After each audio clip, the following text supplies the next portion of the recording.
Hello, everybody. Welcome to the pre-course Hangout for the Coursera gamification class. We are live here. I'm Kevin Werbeck, the professor for the course, and I'm here with my two TAs from the course who are both students in the MBA program here at Wharton, Lisa Donchak and Raj Athiramani. I'll let them introduce themselves a little bit later, but we are delighted to have all of you watching and listening, either live or on the recording of the video. This is a pre-course Q&A, so I'll say a little bit about the course and give some context, but most of this is designed to be an opportunity for you to ask us anything you want, either about the course or gamification. Want to make sure that everyone who's interested in the course and signed up for the course in this next session has a good understanding of what's coming. And we'll do our best to answer as many of the questions as we can. You can most easily ask the questions using the Q&A function, which is in the Google Hangout. So if you're watching live, there should be a little blue Q&A button, and you can use that to post a question that we'll see. We'll also check the Twitter feed. You can send us questions using the Twitter hashtag Gamification MOOC. So we'll try and keep track of that and take questions that way as well. Anything that we can answer, please, if you're in the course, post it on the discussion forums. We'll do our best to respond and address questions as they come up there, but also you have fellow students to engage with you. One of the most valuable and unique and powerful things about a MOOC is we've got so many people from around the world participating. So far for this session of the course, we have over 40,000 students who have registered. And I expect we'll get a large number more in the last week before the class actually starts. And they're from all over the world, people of all ages, all kinds of backgrounds. So frankly, one of the greatest resources that you have available to you is the other students in the class. This is the fourth session coming up of the Gamification MOOC. The first one was one of the first MOOCs launched on Coursera in 2012. And the course has evolved somewhat since then. We've got a few new interviews and pieces, and gamification has evolved. But the course is basically, as it's always been, designed to give you an introduction to the concept, an understanding of what gamification is, and then delve into some of the related topics, like what games are, what game design is, what we can learn from psychology and from the field of design that can inform gamification practice, and then give you a set of frameworks and tools and ideas to help you figure out how you can apply gamification yourself. One of the most wonderful and extraordinary things that I've gotten out of this experience of teaching the class is when I hear from students and former students about the ways that they're able to make use of what they've learned in the course and make use of gamification. That might be in their daily life in terms of motivating themselves in some way towards something they want to do. It might be at work. I hear from startups that have applied this. I hear from CEOs of very large and substantial companies that are taking some of these principles and applying them. I hear from teachers at every level in lots of places around the world. And I hear from all kinds of other people using gamification in health, people using gamification for social impact, lots and lots of different applications. That's what's so exciting about this field is that it's something that can apply to just about any context. So we'll go through lots of different examples in the class, lots of different principles, but I'm reasonably certain that there won't be something very specifically just on what you want to use gamification for, and that's because the idea is to give you what you need to be able to take it and build on it yourself. So that's the general introduction to the class. A couple other administrative notes, and then I'll let Raj and Lisa say a little bit about themselves, and then we'll open up to your questions. Most of you have probably seen this, but the course is 6 weeks long. Every week there's 2 units of lectures. So it's a little confusing sometimes for people because there are 12 units, but there's 6 weeks. Each unit is a substantive area, and each unit of lectures is made up of typically 5 or 6 short videos. And then most weeks have some quizzes.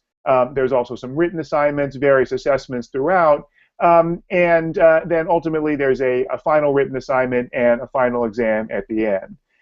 people take the MOOC in lots of different ways, and it's totally fine however you want to experience it. If you are fascinated or just curious about the concept of gamification and you want to just check it out and watch some of the videos, that's okay. But if you want to use this course to try to get a verified certificate, you can sign up for Signature Track, and they will verify your identity and allow you to get a certificate that is a verified document showing that if you get above the requisite score of 70 out of 100, that you passed the class, and you can use that however you want afterwards. That's fine, as well as anything in between.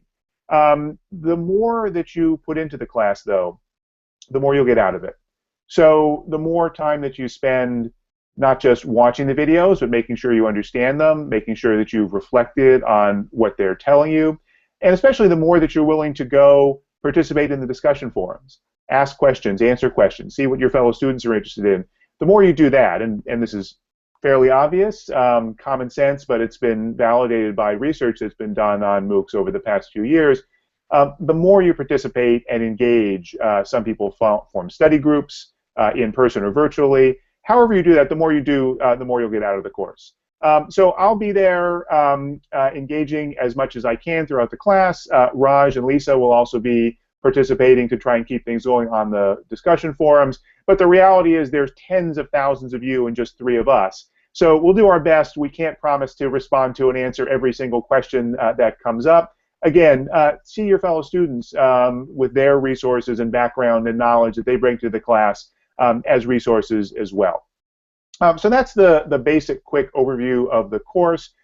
One other thing to mention is that the book that I wrote with my colleague Dan Hunter, For the Win, is available if you want a companion resource for information on gamification. It goes somewhat beyond the class. It's the same basic structure, but has additional examples and frameworks and material. And I've just finished with Professor Hunter a companion ebook called the Gamification Toolkit. It's not going to be published until May for everyone else, but if you're in the course, in this session of the MOOC, you get special early access at a discount to the Gamification Toolkit. It's a brief supplemental ebook that goes into detail on the 30 game elements that I'll talk about in the course and gives some additional examples and design principles for applying gamification. So there will be a link that's on the course website. As soon as the course website goes live, I think we're actually going to turn it live at the end of this week, but you'll get an announcement, and certainly by Monday the 26th, it will be available. So look for that link there. You can, as someone in the course, get the Gamification Toolkit as an ebook for 99 cents. It's going to be $4.99 when it's available to the general public. And there's also a discount if you want to get the bundle of that and For the Win. And again, you can get them now, whereas everyone else can't get them until May. So please check that out, but none of that is required for the class. All that's required is you and your willingness to spend time and bring your curiosity and interest to bear. So I'm really looking forward to having everyone in the class.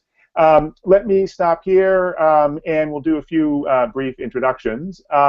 Just to say a little bit about myself, I got interested in gamification several years ago because I found it the fascinating combination of a number of fields and developments that I was involved with in one way or another.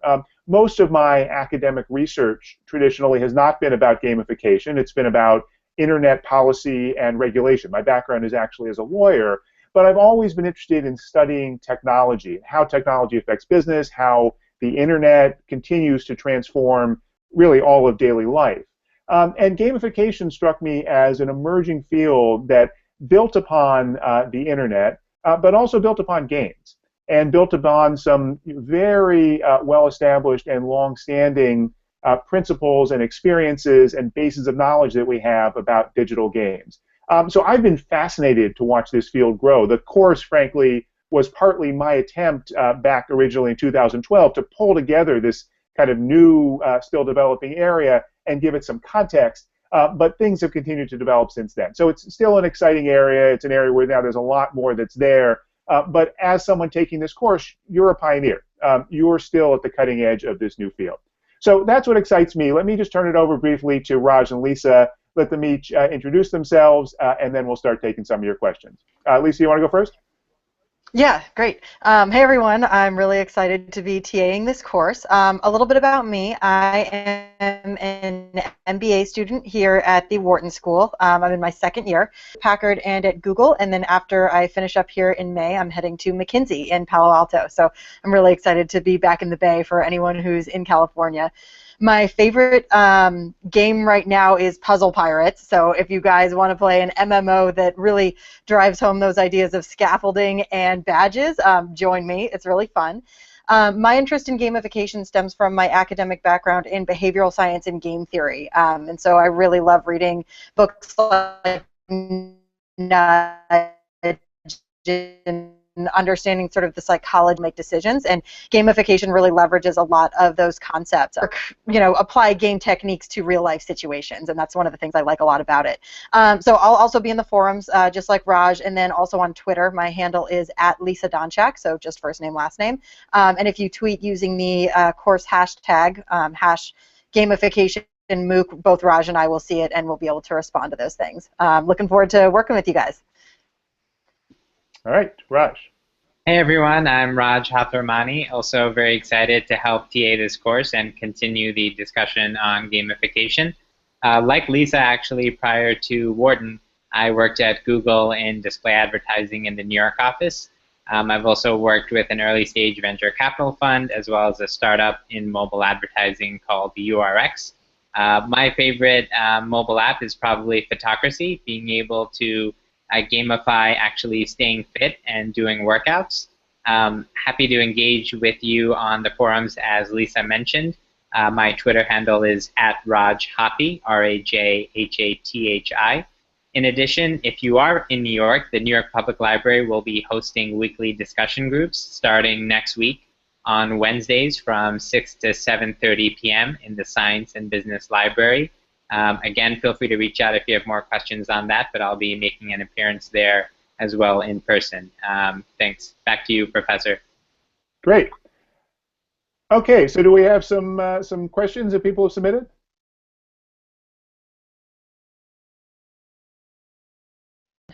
There, sorry, I was muted. So for people who aren't familiar with the interface, if you are watching from the Google Plus page, go ahead and click into the video and you can ask questions there.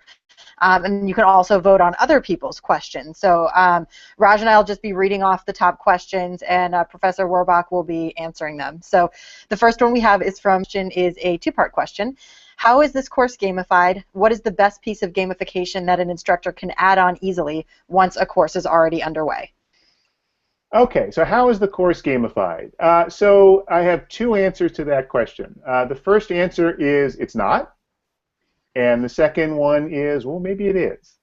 So the short version is if you go into the course and look for the kind of classic gamification, if you're familiar with popular examples of gamification, the points and leaderboards and badges and stuff, you won't find any of that. And there's a couple of reasons for that.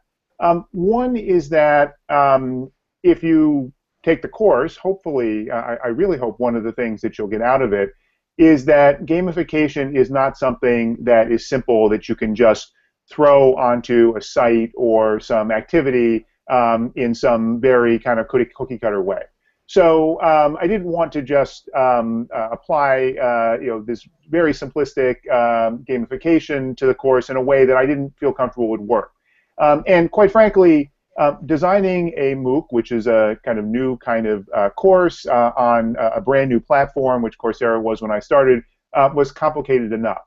The other piece of that is the Coursera platform at this point, which is the software platform we use for the MOOC, doesn't have built in the capability to do things like badges and some of the kind of progression functionality that I'd like. They've been adding to the platform, experimenting with various things. They now have some capability to build external plugins that interface with the Coursera platform, but we haven't been able to build anything yet to figure out if we could put gamification in that way, and the raw capability just isn't there. So in terms of those kinds of things, you won't see them in the course. There are some other MOOC platforms that have more of those features now. I'm reasonably certain that Coursera and the other competitors all will at some point put that capability in because, as you'll see in the course, gamification is really powerful, but they don't have it yet. The other answer, though, is in a lot of ways the course actually is gamified. And one of the big lessons that I'm going to try to convey in some of the videos is that gamification, while it is the point systems and levels and all of that that you might see, it's not just that. It's also thinking comprehensively about what we can learn and apply from game design. I talk about a concept in the course called game thinking, which is how do you think about a problem the way a game designer would. And I thought about designing this class as a game. Not as a game necessarily, meaning that there are things blowing up or you're using lasers to shoot dragons or whatever else, and you get to some place where you win at the end. But a game as a certain kind of progression that you're motivated to complete. So a lot of the design structures behind the scenes in the course are actually very game-like, but in subtle ways. And then there are a few explicit places that are game-like. You'll see in one of the first couple of videos, I'll tell you about something secret that's in the videos that you might want to look for. I don't want to give it away too early. But there's some little things like that you can participate in if you want. I'll talk probably in one of the wrap-up videos of the course, I'll talk a little bit more about some of the behind-the-scenes game thinking that goes into the course. I don't want to go through it all now, partly because I want to get to some of the other questions, but also partly because I don't want to spoil the magic. So it's like, if you ask a magician, tell me how you do all your tricks, that may be really useful if you're learning to be a magician. But if you want to be motivated, if you want to actually have the experience of surprise and wonder at the magic, you don't want to see how it's made. So as you're taking the course, experience it, think about how it might be gamified, and again, I'll talk more about that towards the end. The second question, and then I'll try to answer this one a little more briefly so we can get on to the other ones, is how you can most easily add gamification to a course already underway. And again, it depends how you're thinking about gamification. So if you're thinking about it in the broad way, you can add little bits and pieces of gamification to anything. So you can put little challenges and competitions into a class. It don't have to be the entirety of the course gamified in that way. You can put things where people have challenges to solve puzzles, to find information, to put things together in creative ways. You can think about how to, in some cases, actually have people play games. Now, I'll talk in the course about those differences between games and gamification, but you can use game-like structures to illustrate things. I teach gamification at Wharton, and Raj and Lisa can tell you this, in part by having the students play a bunch of games. And that's partly playing video games and mobile games, but it's partly playing board games and dice games and things like that. So there's lots of things that you can do that way. I mean, I can't make a general statement that'll work for every context, but it's more than just, you don't have to make the entire class gamified or have some overarching gamification layer in order to get into it. All right, so let's go on. Great. I'm going to jump in really quick. A couple of you have been asking about how to ask questions using Q&A. So the first thing is to make sure you're watching this from the Google Plus event page rather than YouTube. And then the second thing is somebody on Twitter provided this excellent screenshot showing that in the upper right-hand corner you've got a little grid. So if you go ahead and click on that and then click Q&A, you'll be able to ask questions on the Hangout. So thanks, Vadim, for sharing that. On to you, Raj. Great. So let's jump into the next question here from Neil Fernandez. Professor, will the course enable us to practically apply gamification techniques and collaborate with others on ideas and projects? That's my goal. And again, that's what I've talked to lots of former students who found that that's what the course did. That being said, it's a MOOC, so it's designed to scale to tens of thousands of students from all around the world with different levels of experience, and it's only 6 weeks long. So the course itself, there are 3 written assignments that are in increasing level of complexity.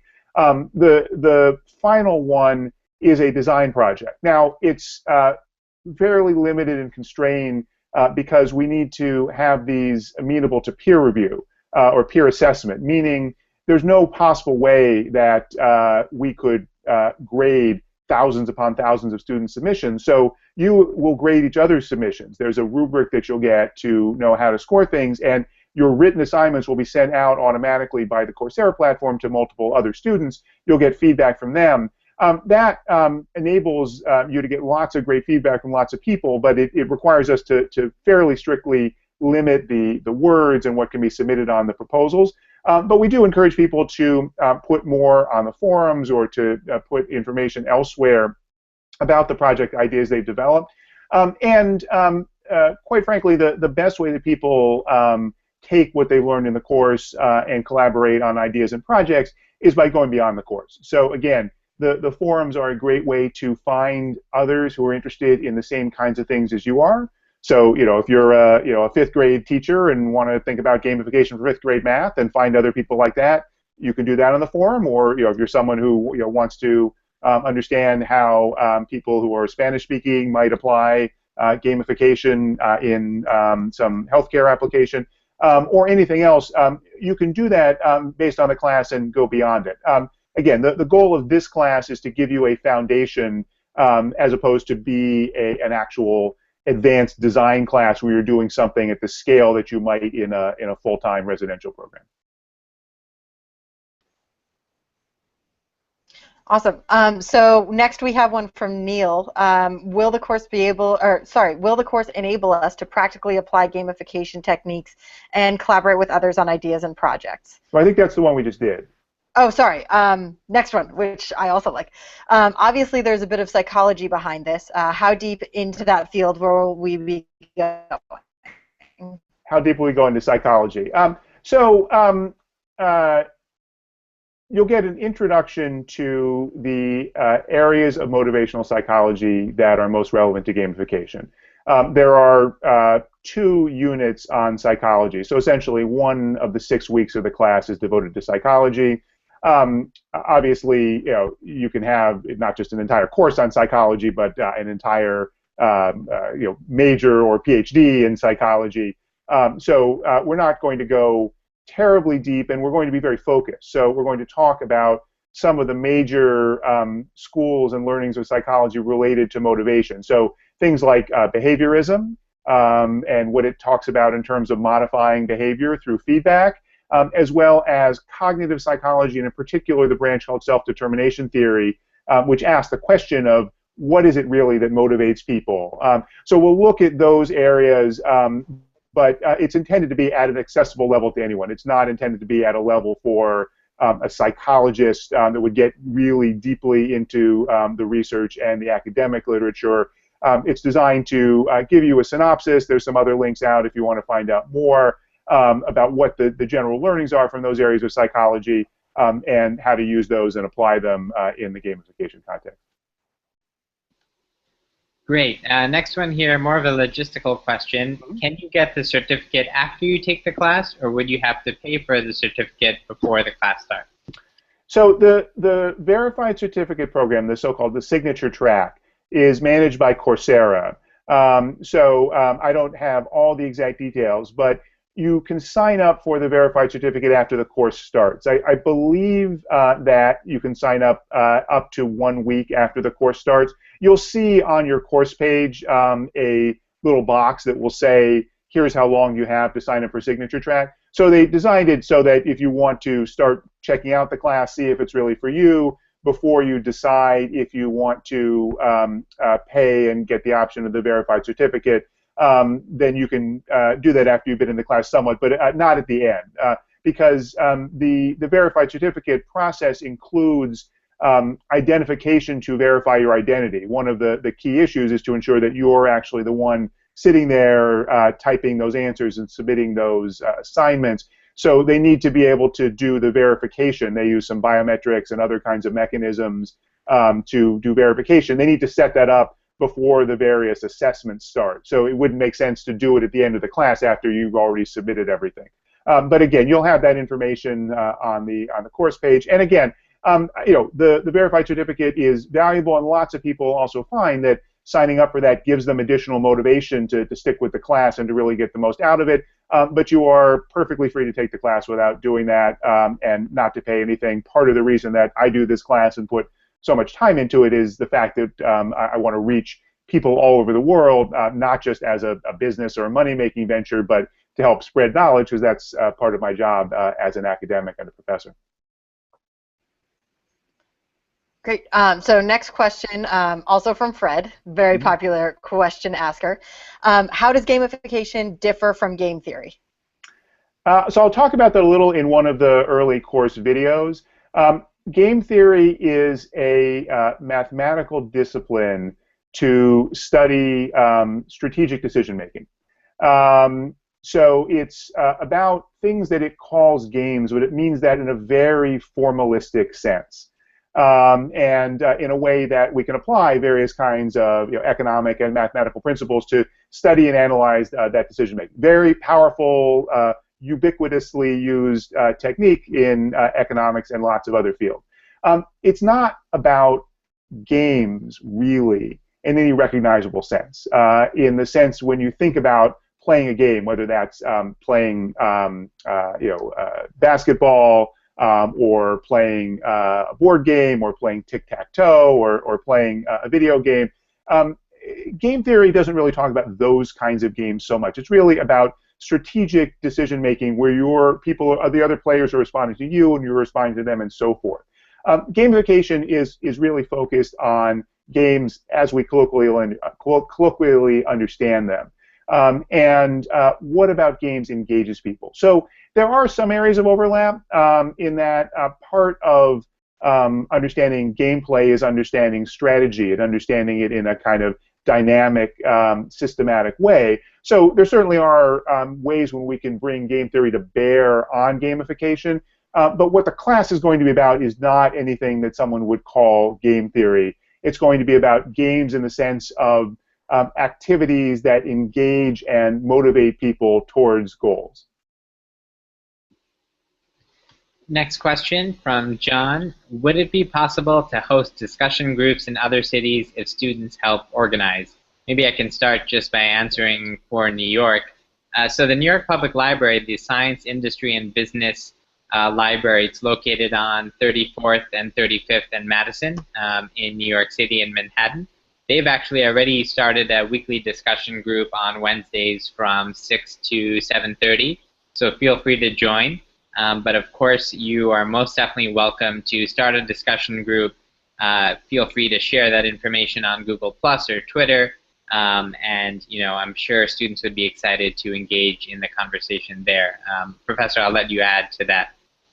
Yeah, absolutely. So, you're certainly welcome and encouraged to start in-person discussion groups wherever you want. Again, the forums, I believe there is one of the discussion forums that's just for study and discussion groups if people want to form them, and those could be in person in different cities. People have formed discussion groups in the past for the course all over the world, or sometimes it's people, again, with affinities or similar languages that want to get together virtually.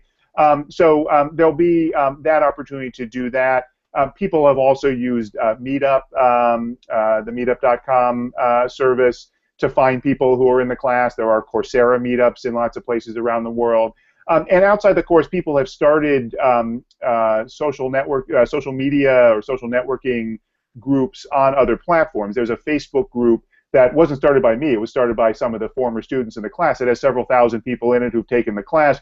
Again, I don't control that, but you're welcome to go there. There's also Google Plus groups and I believe LinkedIn groups as well. And sometimes those are also a way to find other people who you might want to get together with. But yeah, that's a great way to enhance your experience of the course, and also, again, potentially to go beyond it and find other ways you can use what you get in the course. Great. So Sergio wants to know, can you mention a couple of cases when gamification was actually successfully implemented in the corporate world? Well, I'll talk about that a lot in the class. So there are a bunch of examples that you'll see throughout, and the fact is, it's been used far more than people realize. So the reality is, the more that I've looked the more I found examples of gamification, and often the companies doing them didn't think that's what they were doing. And in a lot of cases, that's why they either limited themselves or made certain mistakes, because they didn't quite realize some of the insights we can bring to bear on gamification. We've seen examples in just about every industry. Some of the examples are internal, employee-based ones. There's a lot that gets used on things like intranets. So one of the biggest ones is SAP, with a large global enterprise software company. Has been one of the pioneers of gamifying their extranet. So it's not just for their internal community, but their partners, and there are hundreds of thousands of software developers around the world on the SAP platform. They've used gamification very successfully to motivate and engage people in that discussion environment, to identify people who have expertise, and to help people find who has expertise, and so forth. So there are lots of examples like that. Other examples where companies are using it to motivate people on their teams. I was working with some companies over the summer for consulting. I can't use the names, but one of the world's largest hotel chains, and various other companies like that, thinking about applying this. And then there's lots of use of gamification, what I call externally, so companies using it for marketing. So I don't want to give away too much, because then you won't come back to the class. But again, you'll see lots of different examples from different contexts in the course. You certainly can't spoil the fun. Let's go on to the next question here. From Jacob, how do you enable gamification to continue motivating the user over the long run, say 2 to 3 years? Yeah, great question. So that's often one of the key challenges of doing gamification successfully, and one of the big differentiators between the sort of shallow cookie-cutter gamification and really thoughtful implementations. And I'll talk about this in the class, and in the book as well. And something also we did some a case looking at this in the Gamification Toolkit book. It's often not what's on the surface. So if you look and say, well, what did this site do? Well, they had points and badges. That won't necessarily tell you how engaging it is over an extended period of time. One thing to say at the outset is that's not always really the goal. So there are some examples that I would count as successful uses of gamification that use gamification as what in game design we call an onboarding technique.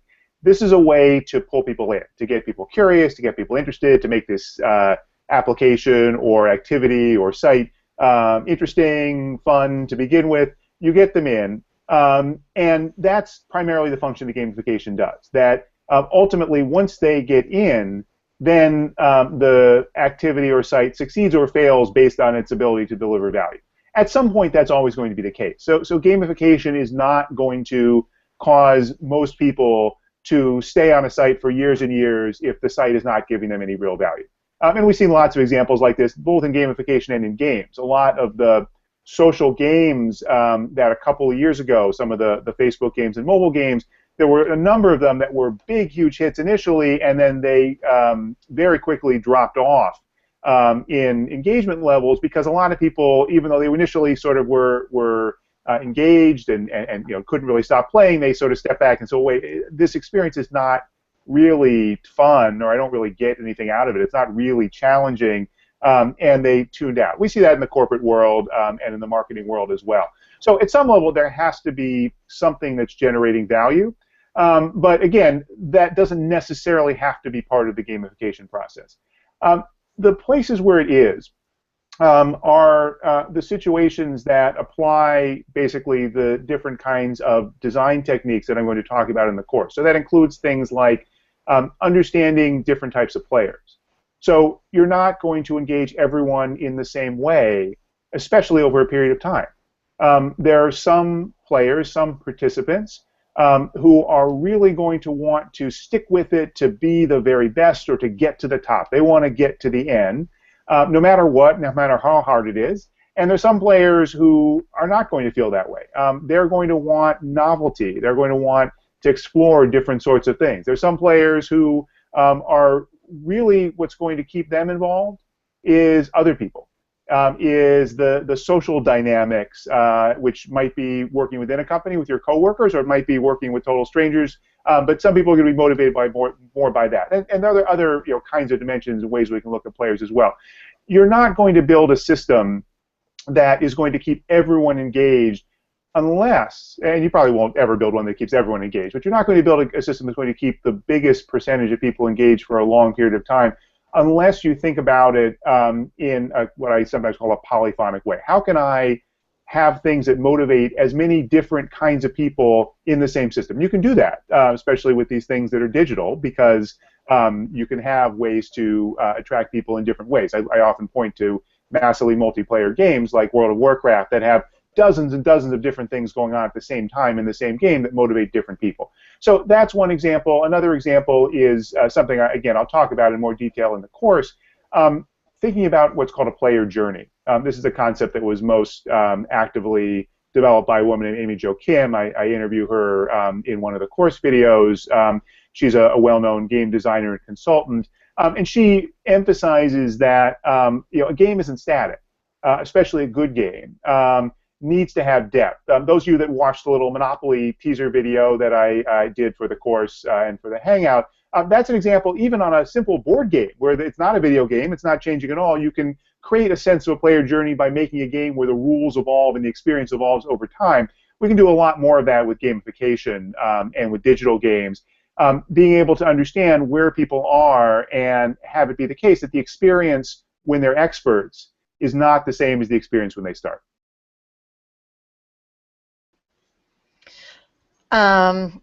VJ wants to know, will there be more Hangout sessions during the course to clear up any questions once the course begins? We'll do at least one more Hangout like this midway through the course, probably 2 or 3 weeks in. We'll announce it as soon as we finalize the date on the course site. I think Raj and Lisa will also try to be available for some drop-in office hours. Again, we're just working out the logistics of exactly when that will happen. But we'll try and do that. But then most of the interaction will be on the course forums. So the great thing about that is it's asynchronous, so we don't have to get everyone at the same time. And of course, one of the things about this MOOC is we have people literally from every corner of the globe. So we timed this Hangout to be a viable time for East Coast of the United States, West Coast of the United States, Central and South America, and Asia. I'm sure there are some people listening in and participating from Europe right now, but it's the middle of the night there. If we did it at a good time for them, then we'd lose some people in other places. So the asynchronous nature of the forums, where you can post your questions and we can reply, and again, also other students can reply, often makes them a really powerful way to get those questions answered. Again, we will do our absolute best to be checking in every day and regularly be addressing those questions as they come up. Bear with us because, again, there are a whole lot of students and we may get behind, but we'll do our best to do that. And again, as soon as we have the exact details on the additional Hangout or whether we're able to do more than that during the course, we'll post it and send it out as an announcement to people in the class. Rahul asks that he would love to have a case study about Foursquare and how they've revolutionized gamification. So it's an interesting question. They've revolutionized gamification. Foursquare, and probably most people listening in or watching in are familiar with this, but a mobile social location service. So Foursquare lets you check in, or now they can really do most of it automatically, identify based on an app that you're running on your mobile device where you are, what the venue is, and be able to keep track of who else is there, who else has been there, and sort of build a virtual location-based map of different kinds of bars, restaurants, entertainment venues, really anything else. Foursquare was one of the early examples of gamification. And so in the course, there's a few places where I use Foursquare as an example. So again, I don't want to get too far ahead of myself and spoil the fun. Of course, one of the things about game design is you want to keep people in suspense. So there'll be a lot more in the course itself. But Foursquare is really fascinating because it was one of the most hyped examples of gamification. And then Foursquare itself has pivoted several times, and each time they've reduced the visibility of gamification in the app. So now, actually, they've taken most of the gamification features, the check-ins and the badges and so forth, and put them in a separate app called Swarm, which interfaces with Foursquare, but it's now mostly not even in the main Foursquare app itself. People have looked at this and said, aha, gamification doesn't work. And I don't think that's the right interpretation. First of all, as I said, gamification is hard to do well, and if it's true that Foursquare has decided that it didn't work for them, then that doesn't mean that it didn't work for anyone. It doesn't mean that they necessarily implemented it right. But actually, I think there's something deeper going on. You recall what I said in answering one of the previous questions. I think Foursquare is a great example of using gamification to get people into the app, to get people familiar with the behavior. Again, especially early on where they needed to get people to manually click check in at a venue, especially when mobile apps were still fairly new, and they had to do it manually. Now they have very good, because they have so much data that they've collected, very good systems to automatically keep track of where you are and what venue you're at. But they needed to get people to do that and to see this activity as something valuable. And I think gamification was critical for that. It was critical for them to get up to scale. And if people forget, I mean, Facebook, which is a behemoth, went after them very aggressively and directly. There were a whole bunch of other companies like GoWalla and stuff, which are now largely forgotten, that were direct competitors. And then Facebook did basically a Foursquare competitor. Almost all those companies failed and shut down, and Facebook basically pulled out of the market as well. The fact that Foursquare was able to use gamification to engage people and get them on the app, I think, was really critical for them in getting to that point. Once that behavior, though, was widespread, then, as I said, then you need to really have enduring value in the application itself. And so I think Foursquare is a good example where ultimately, there's some people who love the gamification for the gamification, and at every step when they've de-emphasized it, they've gotten lots of outrage complaints from a lot of their users who really like the gamification. But for the users that aren't in that category, they're not going to keep using Foursquare just because it gives you badges. They're going to keep using Foursquare if it does something useful, helps them find great places to go, helps them find insights and information about these kinds of venues and restaurants and so forth they wouldn't get anywhere else. And so ultimately, that's fine. It doesn't have to be the case that gamification is the only thing that motivates and engages people in an app.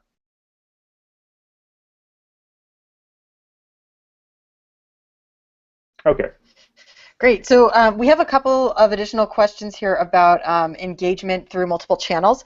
Mm-hmm. Patty asked and then answered his own question about a Facebook group. It looks like there is a Facebook group. It's not organized by Kevin or by us, but it has almost 5,000 people in it. So I would recommend that if Facebook is your platform, go ahead and join it. I'm sure there will be other people taking this course in there. And broadly, there's sort of this idea that there's a lot of people taking this course, so probably whatever social media platform or channel that you prefer to use, you will find people who are also taking it and also interested in learning. I've taken some MOOCs myself and have used Google. I used Reddit for those of you who are out there who are also Redditors. Facebook is probably a pretty safe bet. There's also the other thing a I'll say, question just if I could jump in, Lisa, also, I mean, those groups also will have lots of people who've taken the course in prior sessions as well. Often who stay involved and are still interested in gamification. So I totally agree. Those can be a great resource. Awesome. Yeah. And so then there's another question here about viewing the video again. This video will be posted in its entirety on YouTube, just using that same link through either the Google Plus page or the YouTube page. And it will be there for eternity, so you can watch us whenever you want if you want to come back to it. The questions will all be there, and then obviously the whole hour as well. Great. All right. Well, so we've got about 15 minutes left. President Obama, for those of you in the United States, graciously agreed to hold off his State of the Union address until 9 p.m. Eastern Time, which is about 15 minutes from now when we're going to end the Hangout. So, no, I was just joking. He didn't change it. We scheduled this around him, appropriately so. But we got time for a few more questions. I'll try and be a little more brief in answering them so we can get as many as possible.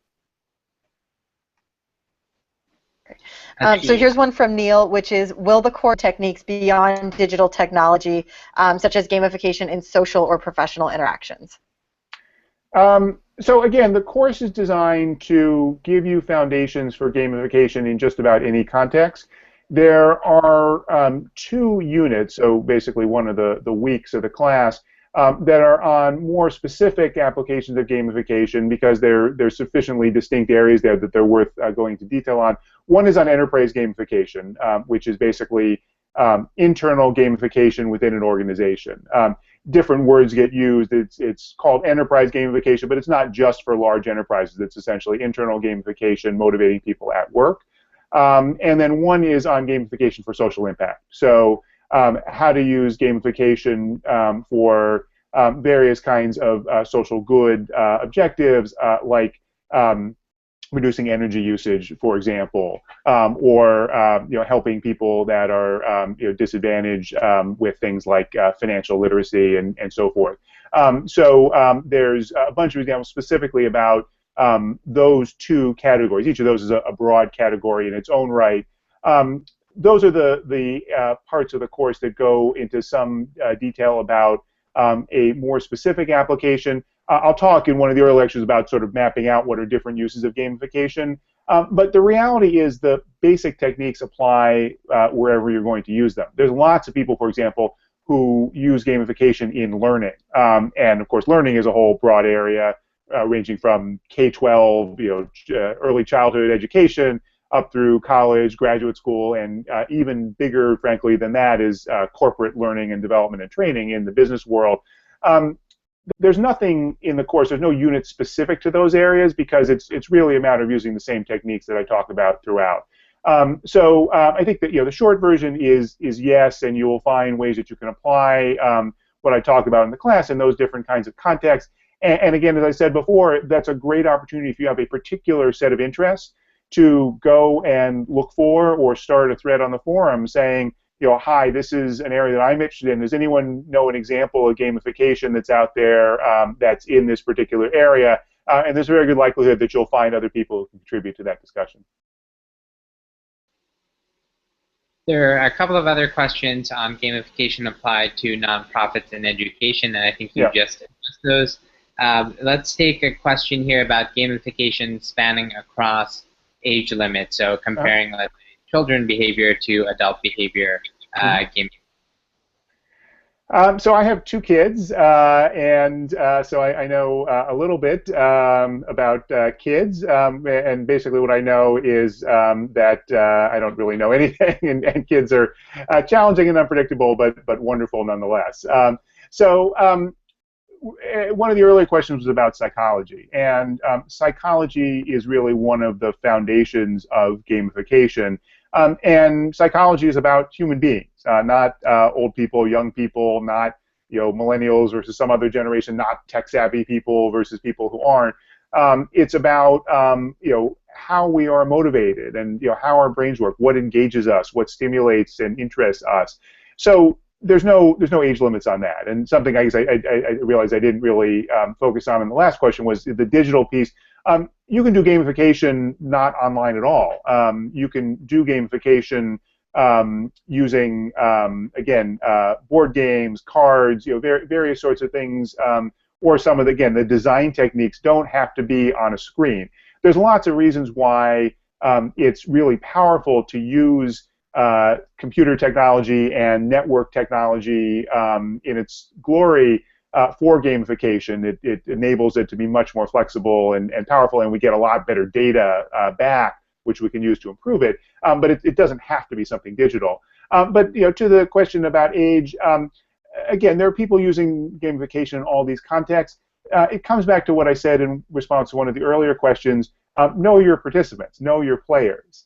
So if you were thinking about gamification for a class of 3rd graders, what kinds of rewards might be interesting to them, what base of knowledge they have, what what their context of expectation are, what level of attention span they have, might be very different than if you're trying to do it for a group of investment bankers. It doesn't mean can't work in either context, but you have to understand those sorts of things. And again, typically, the person who's going to be applying gamification, especially if it's someone who's thinking about it for kids, for younger people, it's going to be a teacher or someone who's creating a site or a community or something that's got that knowledge more so than I do about what are the unique aspects and how to build something that's right for those particular kids. Great. So we have one comment here, which is great book, $5 for the online digital version. So that's high praise. And then second is a question about parallel working in the course, which has to do with can I work on a personal project during the duration of the course relevant to gamification? Sure. Oh, absolutely.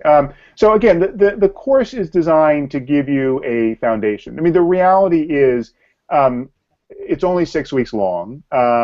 When I teach it in person at Wharton, it's a semester-long course. It's twice as long, and it's online. And so again, there's a lot we can do. Surprisingly much we can do. And people tell me that they're surprised how much they're able to learn and get out of it, even in this asynchronous online format. But there's things that we just can't do. I mean, there's a reason why I'm not worried that I'm not going to have a job getting paid to teach people at a university, despite the fact that MOOCs and these various kinds of online learning opportunities are exploding. When I teach the class in person, and not just for the class that I teach to Wharton students, undergraduates and MBA students, but also when I do executive education sessions or workshops for businesses, the stuff that's in this course is basically the homework. It's the foundation.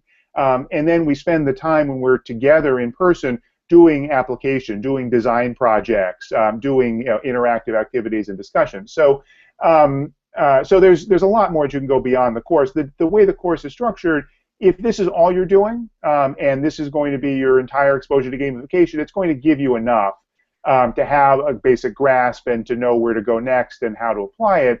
But absolutely, if you want to be working on something specific and concrete while doing the course, again, the course it's structured, it's staged in a certain way to build up ideas, but you are certainly more than welcome to do that. One question here asking if the viewers can change the blue screen in your background to their choice. Not unless they're here with me in the room. So I'm actually here in my home office. I wasn't able to do this from my office at Wharton, but you're probably happy about that because you may well get sick of the bookshelves behind me, which is in it was actually the office next to mine where I recorded the videos. So you would see a lot of them, although, again, not to give too much away, but there may be interesting reasons you might want to pay attention to those bookshelves when you watch the course videos. But this is basically what I have as a makeshift backdrop here in the home office. Hopefully when I do the next video Hangout, I'll be in the office there, so I won't have the blue. But no, it's actually literally a blue sheet as opposed to a blue screen. On a more serious note, how about drawing comparisons between sports and professional sports and gamification? Mm-hmm. Well, sports are examples of games, and also people watching sports have increasingly found ways to gamify the experience of watching the sport. So some of that is gambling, but some of that is also a phenomenon that, at least in the United States, has become huge in recent years, which is fantasy sports. So there are, and again, I don't know how global this is, although I suspect it is to some extent, around, what we call soccer, what everyone else calls football, among other things. But certainly in American football, there are millions of people in the United States who have experiences modeling and strategizing around the game as opposed to just playing the game. There's a sort of a meta game built on top of the actual game, as one example. So no question, there are connections. Sports are particular kinds of games. So I'll use some examples in the course in terms of how we define what a game is, that sports give us some good examples. But sports have particular structures. They tend to be about winning and losing. And gamification, as you'll see, is not just about that. It can be. That's a piece of it. But if you're, say, trying to motivate 100 workers in your company, the last thing you want to do is set up a gamified system where one of them is the champion and 99 of them lost, because you'll get one really motivated person. That's not what you want. You want 100 really motivated people. So you need to think about ways to structure the gamified experience that's not about finding the one champion at the top necessarily. I mean, maybe you want to do some of that. It's not that competition isn't relevant or isn't really motivating to some people. But the design criteria for a gamification project is probably going to be somewhat different from a sport. That being said, we can certainly learn a lot from sports, and I think sports can learn things from gamification. Some of the students in my Wharton class that I just finished, the one that Raj and Lisa were part of, they do actual full-blown design projects, and some of them were looking at ways of gamifying the experience for fans of various kinds of sporting events of a particular team and so forth. So lots of ways we can use gamification in sports, and also lots of ways we can look at examples of sports and then apply them to gamification. So I guess we've got about 4 minutes left, so why don't we take one more question, and then I think we'll need to wrap up.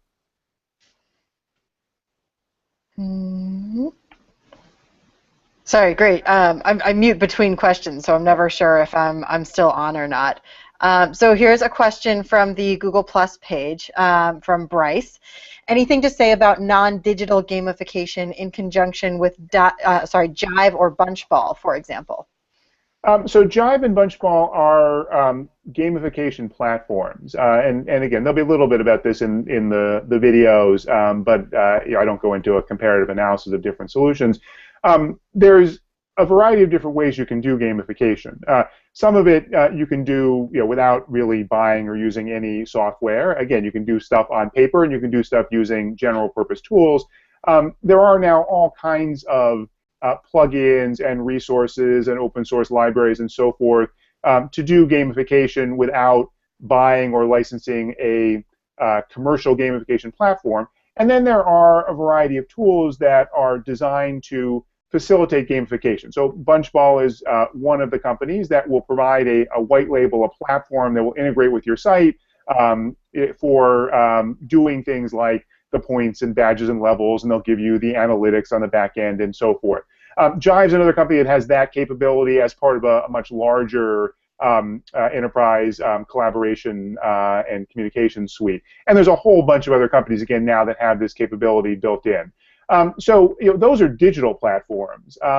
So you wouldn't probably use those for a non-digital application, because the heart of what they do is, again, give you the capabilities to plug in and integrate those various game elements and gamification features to some sort of online activity, and then they give you access to lots of really good analysis and reporting information.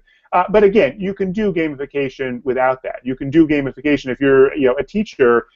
You can use badges like as actual badges, which might be pieces of paper. It might be physical buttons you can do as badges. There's no reason that it has to be a virtual digital badge. And again, you can think of ways to get people engaged in missions and challenges and game-like things that are not necessarily digital. So you don't have to do it that way, and you certainly don't have to use a gamification platform. Of course, these things all charge, and so it's a question of what the scale is of your organization and what your budget is. There are lots of good platforms out there if that's what you're looking for. Again, the course is not out there to tell you buy this platform or that platform or do a feature comparison. It's going to talk about what the capabilities are, and then you can implement them in lots of different ways.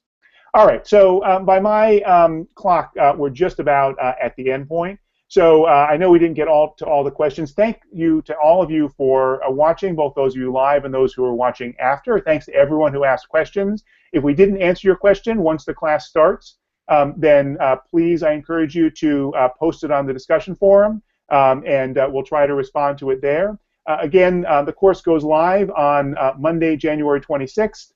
We'll be posting announcements about as much as we can, but I very much look forward to having you in the class. I look forward to, as I call this, a learning adventure. And remember, what you get out of this is up to you. And if you just want to learn a little bit about something, that's great. But I hope you will think about and reflect on what is it that you want to understand about gamification, how do you want to use it, and take advantage of the opportunity of the resources, both the material in the class as well as the people who are in the class, to learn as much as you can from the experience. So thanks very much once again for joining us. We're going to stop the broadcast now, and I look forward to seeing you all in the course.